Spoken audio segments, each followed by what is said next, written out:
আবার যদি আন্দোলনের ডাক দেই আমি নাসিরউদ্দিন পাটোয়ারি, তোমরা কি মাঠে নামবা নাকি নামবা না বলো তো?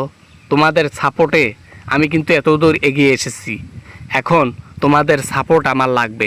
সাপোর্ট সাপোর্ট, মুখ তোমার এত ফায়সা কেন সেইটা আগে বলো তো পাটোয়ারি সাহেব। মুখ এত তোমার ফায়সা কেন? স্ট্যাটাস দাও যে বিএনপির লোকরা মুখ খারাপ করে কথা বলে। আমি তো দেখি প্রেসের মধ্যে তোমার চাইতে মুখ খারাপ আর কারও নাই। বাবা না, মানে আর কি ওটা হুটহাট ফুটো ফাটিতে আর কি লেগে যায়, মানে মুখের মধ্যে এসে যায়। কি আর করব, কন্ট্রোল করতে পারি না তো। গালিগালাজ অটোমেটিক আছে ছোটবেলা থেকে একটু এরকম তো, তো এই জন্য আর কি সমস্যা নেই। সমস্যা নাই মানে কি? কোন নেতার পেছনে যাচ্ছি? পাবলিক আমাদেরকে দেখতেছে না? কোন নেতার পেছনে যাচ্ছি, কাজ করতেছি? যে নেতার মুখ ফায়সা সেই নেতার পেছনে যায় আমাদের কোনো লাভ আছে? উল্টো সমাজ আমাদেরকে নষ্ট বলবে। আরে বেটা, তোমাদেরকে খারাপ বলবে কেন? নাসিরউদ্দিন পাটোয়ারি কি সেটা বাংলাদেশের লোক ভালো করেই জানে। হ্যাঁ, রিসেন্ট সময়ে যে গ্যাঞ্জামটা হলো এটার মধ্যে কে ছিল আগে? আমিই ছিলাম কিন্তু আগে। হ্যাঁ, তুমিও ছিলা আগে, তুমিও আগে মাইর খাইছো। এখন মাইর খাওয়ার পর যদি তুমি এরকম উল্টাপাল্টা ফায়সা কথা বলো তাহলে তো হয় না। সমাজে তো আরো মানুষ আছে।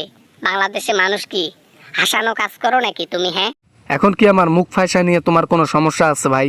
হ্যাঁ, মুখ ফায়সা আমার হবে। একটু একটু একটু একটু গালিগালাজ না করলে ওগুলা হয়? একটু গালিগালাজ করতে হবে, না হলে তো তারা শিক্ষা হবে না, তারা ভয় পাবে না। বোঝো নাই?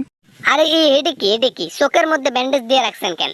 ওই যে ওই ছেলেটার চোখ যে ইয়ে করলো ওইটার জন্য আপনি আপনি প্রতিবাদ করবেন?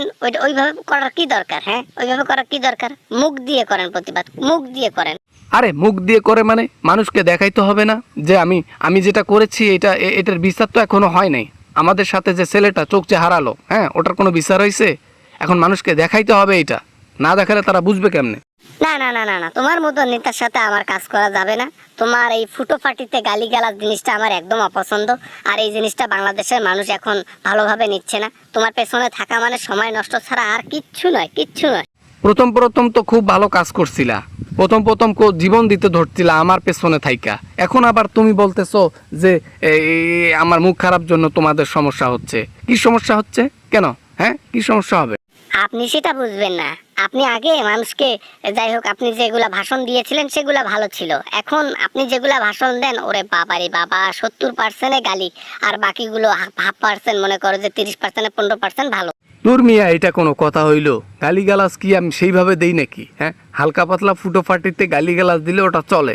রাজনীতিতে আমাদের চাইতে বাজে কাজ করে মানুষ রাজনীতি করতেছে, আমরা শুধুমাত্র দুই একটা গালি দিচ্ছি, এটাই আমাদের দোষ, তাই না? ভাষা ঠিক রাখো, তোমার মতো নায়ক দ্বিতীয়টা হবে না বাংলাদেশে। হাসনাত আব্দুল্লাহ তো একজন ভালো নেতা, কই তিনি তো গালি দেন না। না, তোমার সাথে কথা বলাই যাবে না, নগদ তুমি আমাকেই গালি দেওয়া শুরু করে দাও। অতএব আমি কথা বলা বাদ দিলাম, আমি চুপ হইলাম, আমি সাইলেন্ট।